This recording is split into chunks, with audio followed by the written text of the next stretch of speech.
Dans les dernières années, la station de ski Mont-Béchervaise a pris un nouveau virage. La présence de véhicules motorisés est devenue de plus en plus problématique étant donné l'affluence à la montagne au niveau des randonneurs, des coureurs, des marcheurs, des cyclistes également. Mais depuis toujours, les amateurs de moteurs ont l'habitude de venir s'y amuser et ces activités dominent sur le territoire gaspésien. Martin Fournier n'y voit pas de problème majeur. Bien, la plupart, c'est pour s'amuser dans les pentes, là.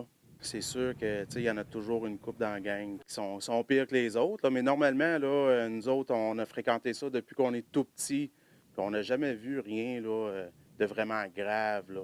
Certaines images trouvées sur Internet semblent pourtant démontrer qu'il peut y avoir certains abus.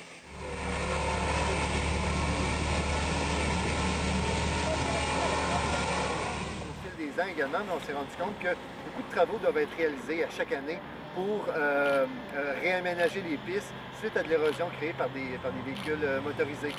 Au-delà de la question financière, c'est aussi pour la sécurité des usagers.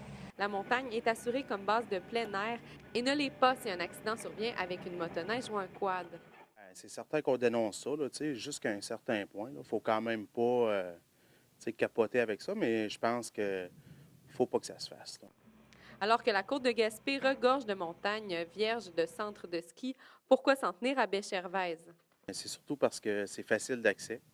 Puis c'est une habitude que les gens de la place ont pris depuis plusieurs années, étant donné que le centre de ski, l'été, c'était fermé, là. On ne se rend pas sur un terrain de soccer faire du 4 roues ou du pick-up. Donc, on espère qu'éventuellement, le site de plein air Québec-Chavès va être considéré vraiment comme un parc par tous les gens de Gaspé, puis ils vont être fiers d'avoir cette infrastructure-là. Chose certaine, tout le monde semble vouloir améliorer la cohabitation. Le Hill Drag sera d'ailleurs de retour en février prochain pour sa 3e édition. Léa Beauchesne, Gaspé.